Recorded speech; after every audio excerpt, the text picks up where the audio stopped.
नमस्कार दोस्तों, आप सबका स्वागत है मेरे YouTube चैनल अनकाव्य स्टोरी में। आज आप हमारे चैनल पर श्रवण करेंगे होलिका दहन की पौराणिक कथा। अगर वीडियो अच्छी लगेगी तो वीडियो को लाइक कीजिएगा और कमेंट बॉक्स में होलिका माता की जय जरूर लिखिएगा। कमेंट्स करने से होलिका माता की कृपा आप सभी भक्तों पर सदा सर्वदा बना रहेगा और सालों भर धन दौलत ऐश्वर्य की प्राप्ति होगी। माता लक्ष्मी की आगमन आपके घर में हमेशा बना रहेगा।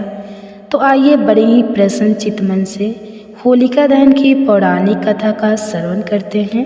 वीडियो को अंत तक बने रहे, कथा को पूरा सुने। होलिका दहन की पौराणिक कथा हिंदू धर्म में अत्यंत प्रसिद्ध है और इसे बुराई पर अच्छाई की जीत का प्रतीक माना जाता है। यह कथा भक्त प्रहलाद, उनकी राक्षस पिता हिरण्यकश्यप और उनकी राक्षसी बुआ होलिका से जुड़ी हुई है। हालांकि आप 10,000 शब्दों में अत्यधिक विस्तृत विवरण चाहते हैं। होलिका दहन भारत में होली पर्व का एक महत्वपूर्ण अंग है जो फाल्गुन मास की पूर्णिमा को मनाया जाता है। इसकी उत्पत्ति और परंपरा को समझने के लिए हमें पौराणिक काल की ओर लौटना होगा, जब असुर राज हिरण्यकश्यप ने अपने पुत्र प्रहलाद के कारण देवताओं से युद्ध छेड़ दिया था। इस कथा में भक्ति, अहंकार, शक्ति और अत्यंत सत्य की विजय का संदेश छिपा है। हिरण्यकश्यप एक शक्तिशाली असुर राजा था जिसे ब्रह्मा जी से एक विशेष वरदान प्राप्त था। उसने कठोर तपस्या कर भगवान ब्रह्मा को प्रसन्न किया और वरदान मांगा। वह न दिन में मरे न रात में, न उसे कोई मनुष्य मार सके न कोई देवता, न वह घर के अंदर मरे न बाहर, न वह आकाश में मरे न पृथ्वी पर, न उसे कोई अस्त्र मार सके न कोई शस्त्र। इस वरदान के कारण वह अमर हो गया और उसने तीनों लोकों में अपना आतंक फैला दिया। उसने ईश्वर को स्वयं घोषित कर दिया और आदेश दिया कि सभी प्रजा केवल उसकी पूजा करें, न कि किसी अन्य देवता की। हिरण्यकश्यप का पुत्र प्रहलाद जन्म से ही विष्णु भक्त था। उसने अपने पिता के आदेशों का पालन करने के बजाय भगवान विष्णु की उपासना जारी रखी। यह देखकर हिरण्यकश्यप अत्यंत क्रोधित हुआ। उसने कई प्रयास किए कि प्रहलाद को भगवान विष्णु की भक्ति से विमुख कर दे, लेकिन प्रहलाद अडिग रहा। हिरण्यकश्यप ने अपने पुत्र को मारने के लिए कई उपाय किए। प्रहलाद को महल की ऊंची छत से गिरा दिया गया, लेकिन भगवान विष्णु ने उसे बचा लिया। विषैले नागों के बीच रखा गया, लेकिन नागों ने उसे कोई हानि नहीं पहुंचाई। उसे खौलते हुए तेल में डाला गया, लेकिन वह सुरक्षित रहा। सैनिकों ने उसे तलवारों और भालों से मारने का प्रयास किया, लेकिन कोई भी हथियार उसे छू तक न सका। प्रहलाद की अडिग भक्ति देखकर हिरण्यकश्यप और अधिक क्रोधित हो गया। हिरण्यकश्यप की बहन होलिका को आग में न जलने का वरदान प्राप्त था। हिरण्यकश्यप ने सोचा कि वह अपने वरदान का उपयोग कर प्रहलाद को मार सकती है। उसने होलिका को आदेश दिया कि वह प्रहलाद की गोद में लेकर अग्नि में बैठ जाए, ताकि प्रहलाद जल जाए और होलिका सुरक्षित रहे। होलिका ने ऐसा ही किया। वह प्रहलाद को लेकर अग्नि में बैठ गई, लेकिन भगवान विष्णु की कृपा से होलिका स्वयं जलकर भस्म हो गई, जबकि प्रहलाद सुरक्षित बाहर आ गया। होलिका दहन में यह सिखाया है कि अहंकार और अधर्म की हमेशा पराजय होती है, जबकि सच्ची भक्ति और धर्म की विजय होती है। हिरण्यकश्यप और होलिका का अंत यह दर्शाता है कि अहंकारी व्यक्ति कितना भी शक्तिशाली क्यों न हो, अतः उसका पतन निश्चित है। भक्त प्रहलाद की भक्ति हमें यह सिखाती है कि यदि हमारी श्रद्धा सच्ची हो तो भगवान हमारी रक्षा अवश्य करते हैं। होलिका दहन बुराई पर अच्छाई की जीत का प्रतीक है। आज भी भारत में होलिका दहन बड़े धूमधाम से मनाया जाता है। फाल्गुन पूर्णिमा की रात लकड़ियों और उपलों का ढेर लगाकर अग्नि प्रज्वलित की जाती है, जिसमें होलिका का पुतला जलाया जाता है। लोग आग के चारों ओर घूमकर प्रार्थना करते हैं और बुरी शक्तियों को नाश की कामना करते हैं।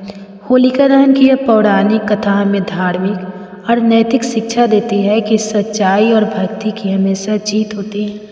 यह पर्व हमें बुराई को जलाने और अच्छे कार्यों को अपनाने की प्रेरणा देता है। होलिका दहन से जुलती मिलती एक और अन्य कथा कृष्ण और पूतना की है, जिसमें भगवान श्री कृष्ण ने बुराई का अंत कर अच्छाई की विजय स्थापित की। यह कथा भी होलिका दहन की तरह ही बुराई पर अच्छाई की जीत का प्रतीक है। भारतीय पौराणिक कथाओं में हर युग में अधर्म का नाश और धर्म की स्थापना का वर्णन मिलता है। त्रेता युग में श्री राम ने रावण का अंत किया, जबकि द्वापर युग में श्री कृष्ण ने कंस और उसके दुष्ट सेना को पराजित किया। होलिका दहन की कथा की तरह ही कृष्ण और पूतना की यह कथा भी यही संदेश देती है कि ईश्वर भक्तों की रक्षा करते हैं और बुराई का नाश निश्चित है। मथुरा का राजा कंस बहुत ही क्रूर और अधर्मी था। जब उसकी बहन देवकी का विवाह वासुदेव से हुआ, तब वह आकाशवाणी हुई, हे कंस, देवकी का 8वां पुत्र तेरा संहार कर। यह सुनकर कंस भयभीत हो गया और उसने देवकी वासुदेव को बंदी बना लिया। उसने यह निश्चय किया कि वह देवकी के सभी बच्चों को जन्म लेते ही मार डालेगा। उसने एक एक करके उन्हें 6 पुत्रों की हत्या कर दी। 7वें पुत्र को योग माया ने रोहिणी के गर्भ में स्थापित कर दिया, जो बलराम के रूप में जन्मे।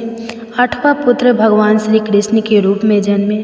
जब श्री कृष्ण का जन्म हुआ तो मथुरा कारागार में चमत्कार हुआ।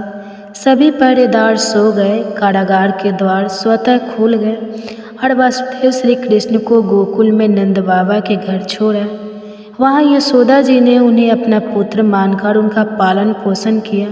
कंस को जब यह ज्ञात हुआ कि देवकी का 8वां पुत्र जीवित है, तो उसने कई राक्षसों को भेजा ताकि वे उसे ढूंढकर मार सके। उन्हीं में से एक थी पूतना। पूतना एक क्रूर राक्षसी थी, जिसे कंस ने आदेश दिया कि वह नवजात शिशुओं को मार डाले, जिससे कृष्ण भी मर जाए। वह एक सुंदर स्त्री का रूप धारण कर गोकुल पहुँची।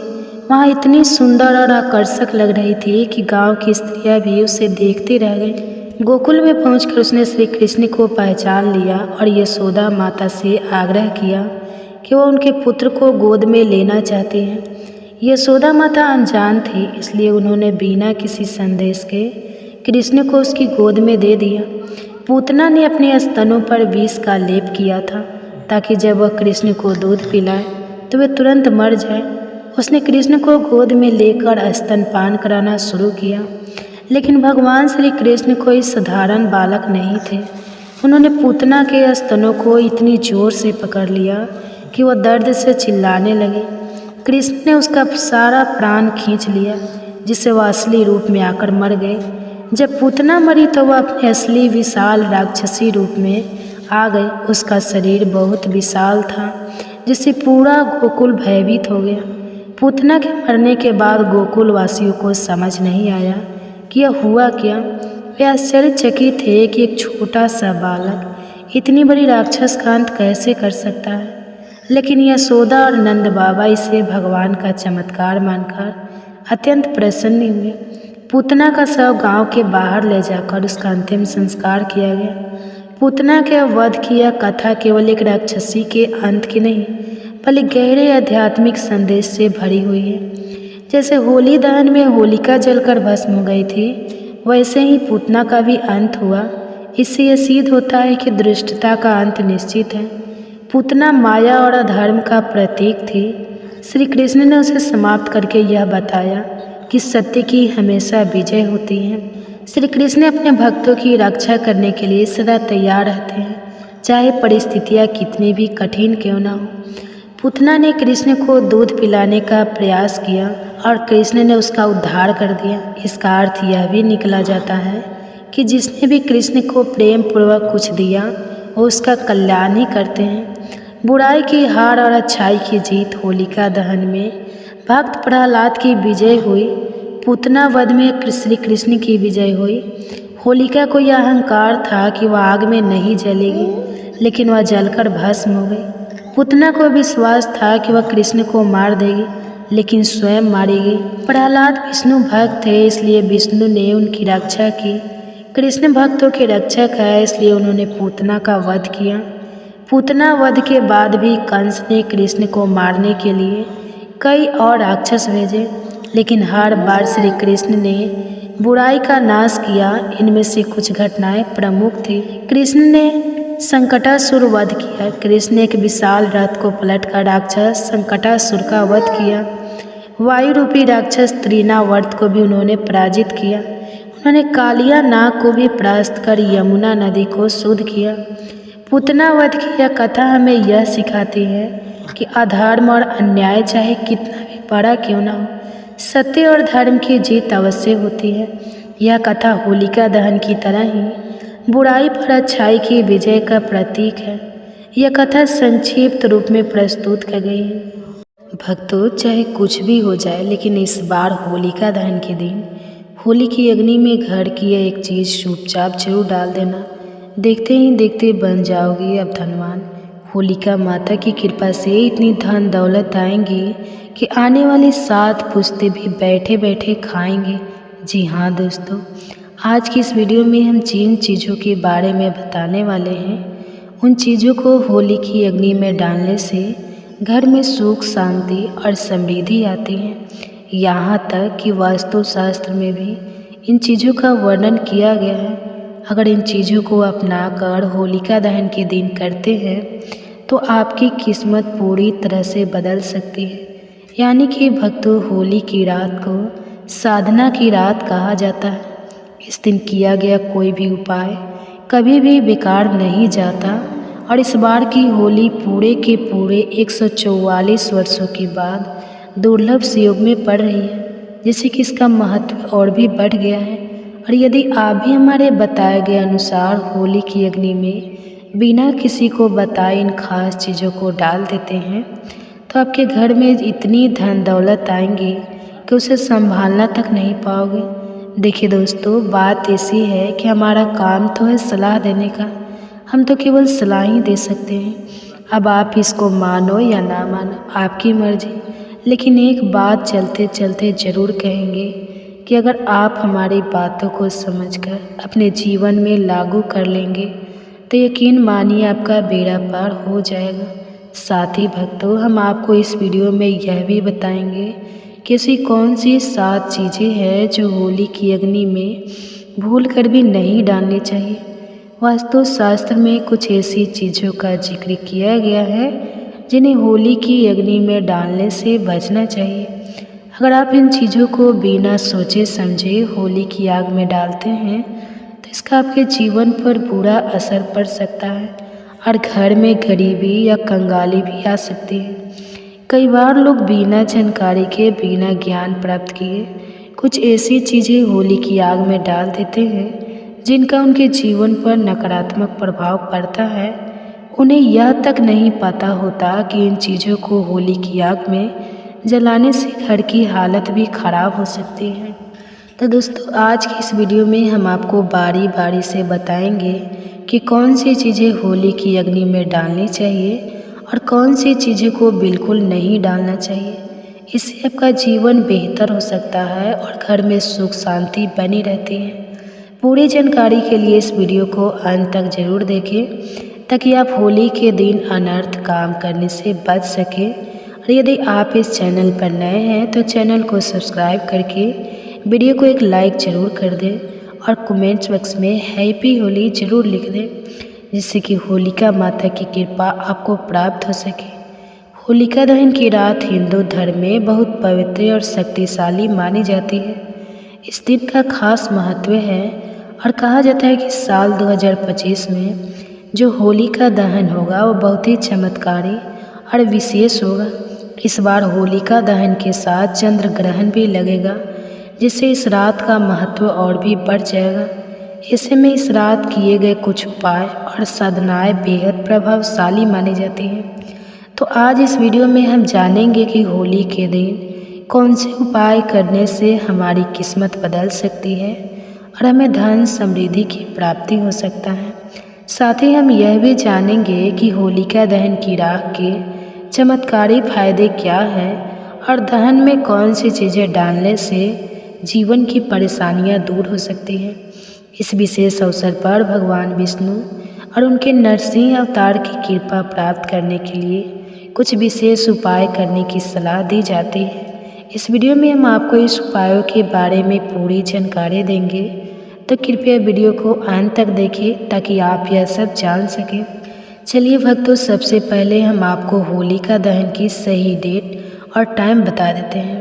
भक्तों, पंचांग के अनुसार इस साल फाल्गुन पूर्णिमा तिथि 13 मार्च गुरुवार को सुबह 10:36 से शुरू होगी और 14 मार्च शुक्रवार को दोपहर 12:01 पर समाप्त होगी। क्योंकि चंद्रोदय 13 मार्च को ही होगा, इसलिए पूर्णिमा का व्रत 13 मार्च गुरुवार को रखा जाएगा। होलिका दहन 13 मार्च गुरुवार को होगा। अगले दिन 14 मार्च शुक्रवार को रंगों वाली होली खेली जाएगी। भद्राकाल की बात करें तो पूर्णिमा लगते ही भद्राकाल भी शुरू हो जाएगा। भद्राकाल 13 मार्च गुरुवार को सुबह 10:36 से लेकर देर रात 11:07 तक रहेगा। 26 मिनट तक रहेगी। ऐसे में होलिका दहन भद्रा खत्म हो जाने के बाद किया जाएगा। होलिका दहन का शुभ मुहूर्त 13 मार्च गुरुवार को रात 11:26 से लेकर मध्य रात्रि 12:35 तक रहेगा। भक्तों, होलिका का पूजन और दहन हमेशा शुभ मुहूर्त में ही करना चाहिए। अशुभ समय में किया गया होलिका दहन जीवन भर परेशानियों को बुलावा दे सकता है।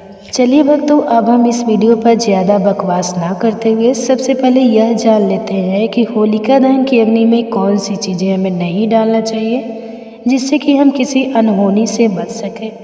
भक्तों, पूज्य गुरु जी कहते हैं कि होली का त्यौहार खुशियों और रंगों का होता है, लेकिन क्या आप जानते हैं कि होली की अग्नि में कुछ चीज़ें डालने से आपके जीवन पर नकारात्मक असर पड़ सकता है।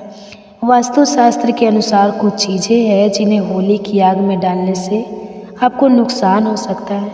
अगर आप इन चीज़ों को होली की अग्नि में डालते हैं तो इससे घर में गरीबी आ सकती है और जीवन में परेशानियां बढ़ सकती हैं। अक्सर लोग बिना जाने समझे होली की आग में कई चीज़ें डाल देते हैं, जिनका जीवन भर गलत असर पड़ता है। इस वीडियो में हम आपको बताएंगे कि वो कौन सा चीज़ें हैं जिन्हें आपको होली की अग्नि में भूलकर भी नहीं डालना चाहिए। साथ ही हम यह भी बताएंगे कि कौन सी चीज़ें डालना आपके लिए शुभ हो सकती है, ताकि आपके जीवन में खुशहाली और समृद्धि बनी रहे।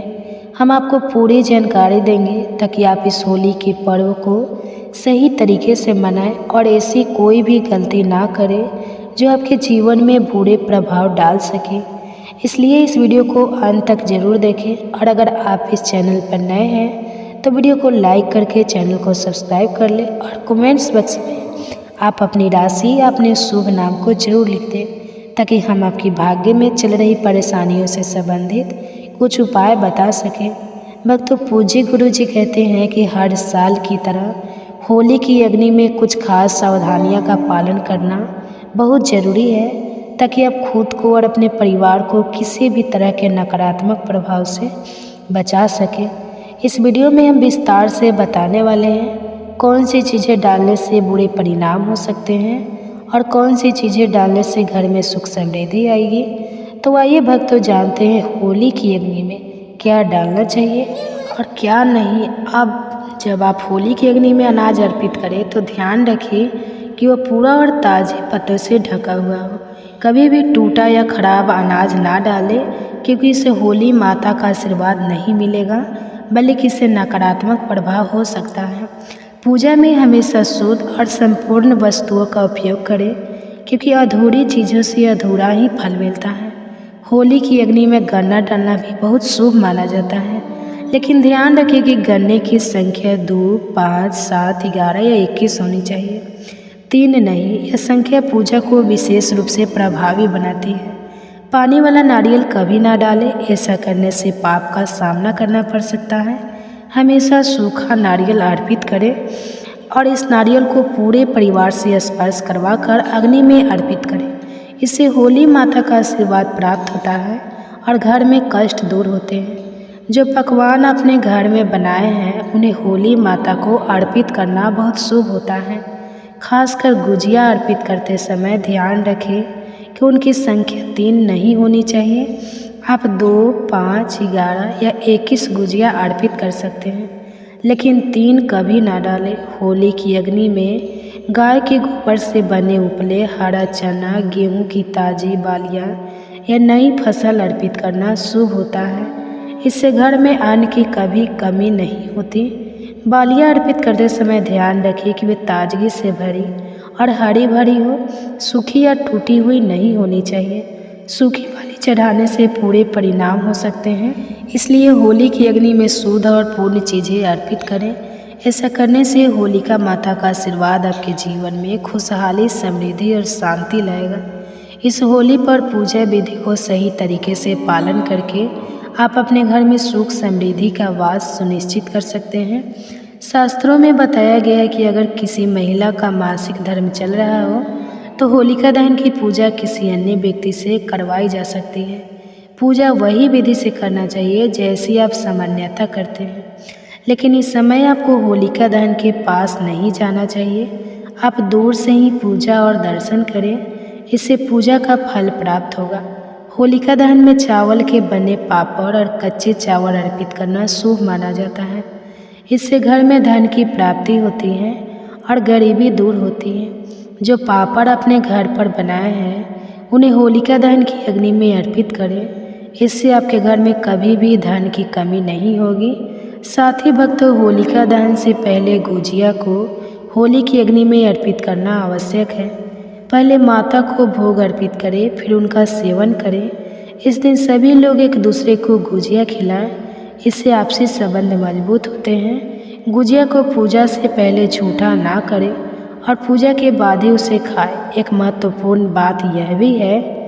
नमस्कार दोस्तों, भक्तों, स्वयं महादेव ने सबसे अपने प्रिय भक्त लंकापति रावण को जीते जी बताया था, दम है तो 14 मार्च पूर्णिमा तिथि यानी कि होली के दिन इस देव वृक्ष को बिना किसी को बताए चुपचाप छूकर इस मंत्र को बोलकर चले आना। कंगाल भी बनेगा धनवान। इतनी धन दौलत आएगी कि संभाल नहीं पाओगे। जन्मों जन्मांतर की गरीबी तत्काल हो जाएगी दूर। विश्वास नहीं है तो 14 मार्च होली के दिन प्रैक्टिकल करके देख लेना।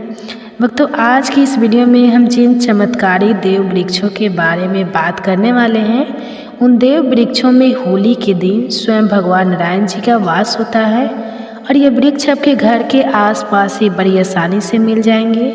इन देव वृक्षों के बारे में स्वयं महादेव ने अपने प्रिय भक्त रावण को बताया है कि कोई भी व्यक्ति सही समय पर सही मुहूर्त व सही क्रिया अनुसार अगर 14 मार्च होली के दिन इस वृक्ष को छूकर चुपचाप आ जाता है तो उसके घर में स्वयं नारायण यानी कि भगवान विष्णु जी का वास हो जाता है और उसके जीवन में चल रही गरीबी, दुख, कष्ट सब समाप्त हो जाएंगे।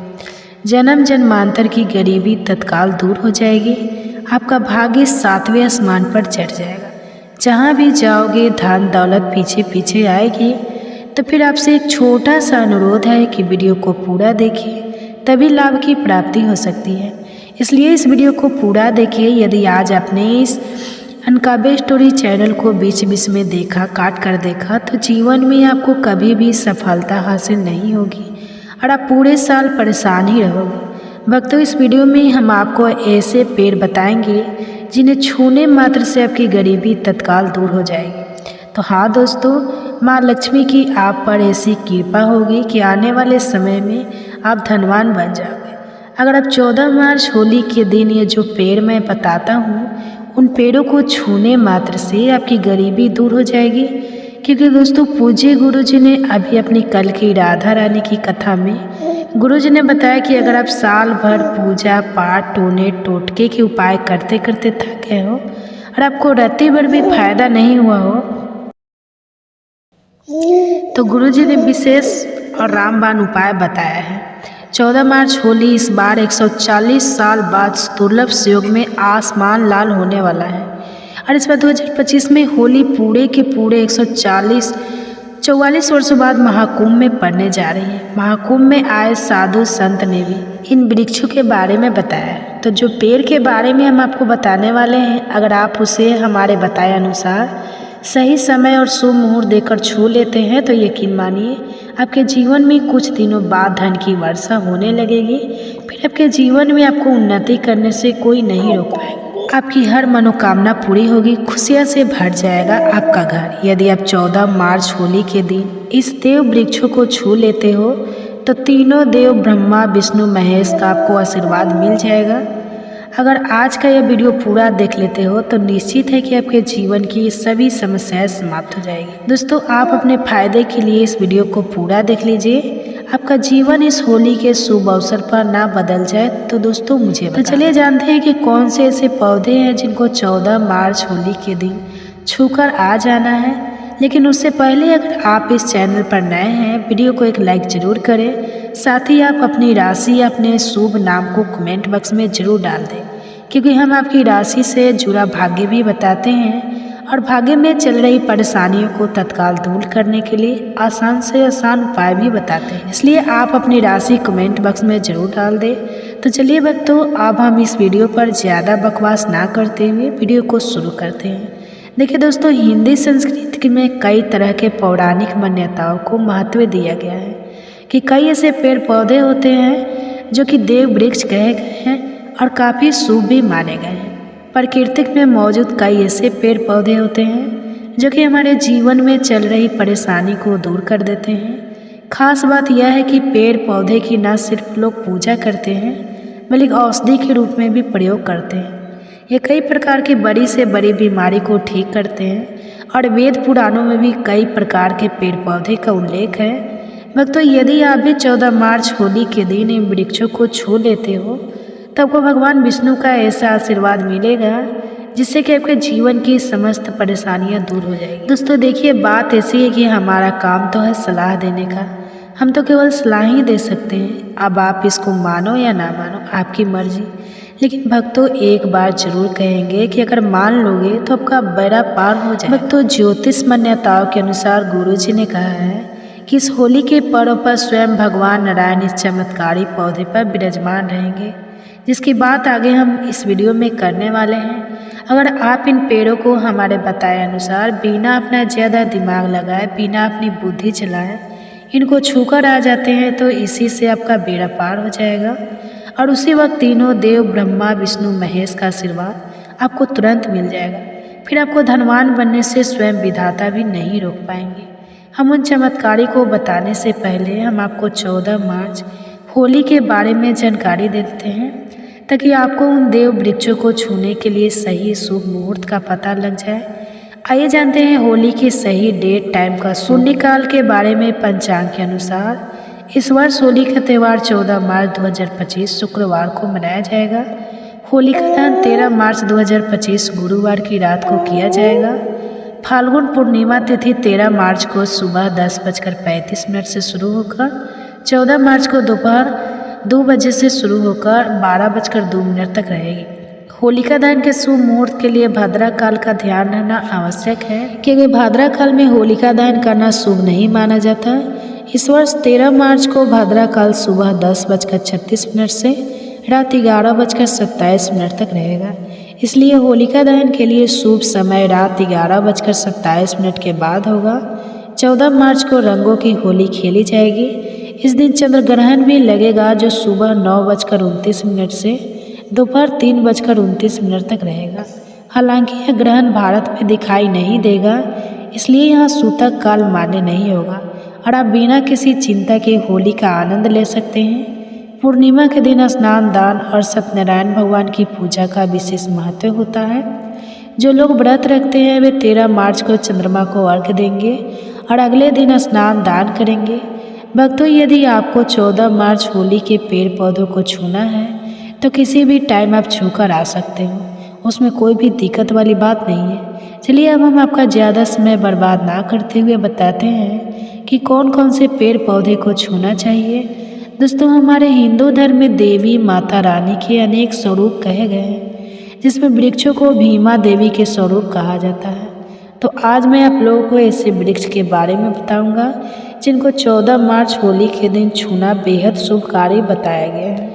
होली के दिन में इनको छूने मात्र से शत्रु दोष, कर्ज दोष, गरीबी दोष सब समाप्त होते हैं। होली का दिन भगवान नारायण को प्रसन्न करने के लिए सबसे उपयुक्त दिन माना जाता है और होली के पावन पर्व में कुछ ऐसे वृक्ष हैं जो कि देव वृक्ष कहे गए हैं, देवी वृक्ष कहे गए हैं। यह देवी के स्वरूप होते हैं, माता काली के स्वरूप होते हैं और हमारे धर्म में पेड़ पौधे को देवी देवता मान करके हम इनकी पूजा करते हैं और हमें पूजा भी जरूर करनी चाहिए। विज्ञान भी कहता है पेड़ पौधे मनुष्य को फ्री में प्राण वायु प्रदान करते हैं और पेड़ पौधे में ऑक्सीजन देते हैं और हमारे जो कार्बन डाइऑक्साइड होता है उसे ग्रहण करके सभी प्रकार की जितनी भी नकारात्मक चीज़ें होती हैं उसे अपने अंदर में स्वयं सोख लेता है और हमें ताजगी प्रदान करता है।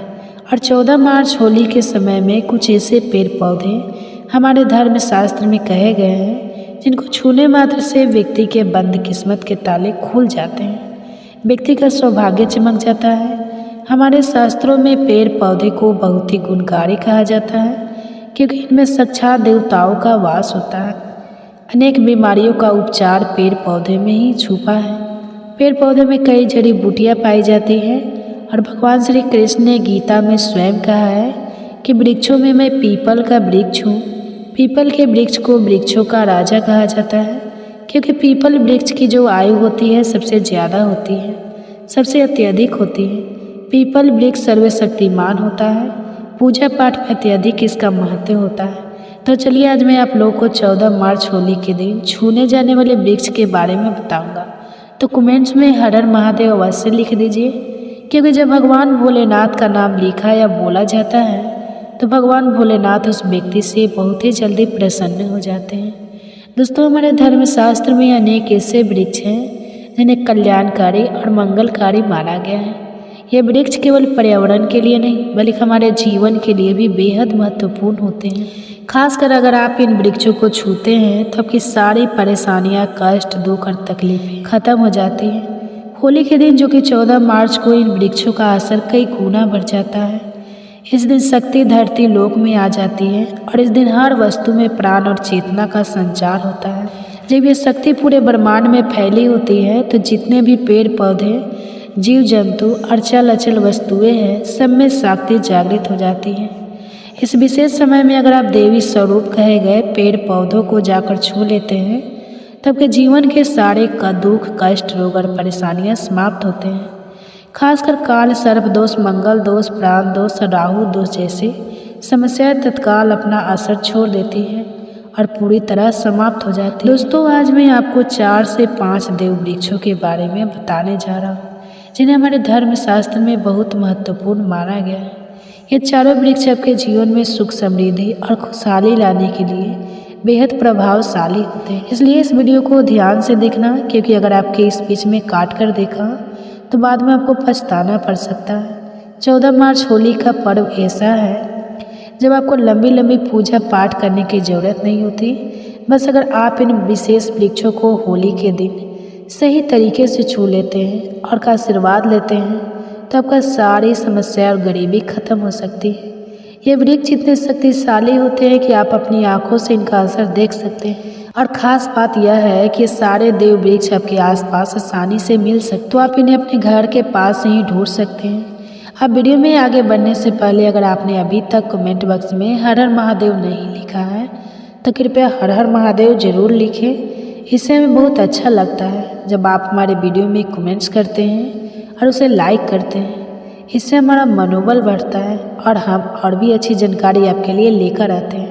तो अब हम बात करते हैं कि कौन से वे 3 वृक्ष हैं जिन्हें हमें 14 मार्च होली के दिन छूकर आ जाना चाहिए। ये वृक्ष न सिर्फ आपके जीवन को खुशहाल बनाते हैं बल्कि आपकी गरीबी और दुख दर्द को भी समाप्त कर देते हैं। इसलिए मैं चाहूँगा कि आप सब 14 मार्च होली को इन वृक्षों की पूजा जरूर करें और उन्हें छुएं क्योंकि इस दिन इस वृक्ष की पूजा करने से आपको अनगिनत लाभ मिल सकते हैं। चलिए भक्तों अब हम जानते हैं कि वे देव वृक्ष कौन से हैं जिन्हें छूने से हमारी गरीबी खत्म हो जाती है और जीवन में सुख समृद्धि का आगमन होता है। पहला वृक्ष है बेल का वृक्ष जिसे हम खास तौर पर में इस्तेमाल करते हैं। महाशिवरात्रि के दिन बेल का पेड़ सबसे महत्वपूर्ण माना जाता है। भगवान शिव को बेल के पत्ते अत्यंत प्रिय हैं और उन्हें शिवलिंग पर बेल पत्र अर्पित करने से विशेष पुण्य की प्राप्ति होती है। बेल का पेड़ शिव के पूजन के लिए अत्यधिक पवित्र माना जाता है। बेल के पत्तों का उपयोग भगवान शिव के पूजन में विशेष रूप से किया जाता है। बेल वृक्ष माता पार्वती के पसीने से उत्पन्न हुआ और संकट पुराण के अनुसार यह वृक्ष देवी स्वरूप माना गया है, यानी यह नव दुर्गा के स्वरूप है। संकट पुराण की कथा में कहा गया है कि बेल वृक्ष की जड़ में गिरजा तनों में महेश्वरी, शाखाओं में दक्षिणायन माता पार्वती फलों में कात्यायनी, फूलों में गौरी, इस वृक्ष के संपूर्ण शरीर में माँ लक्ष्मी जी का वास होता है।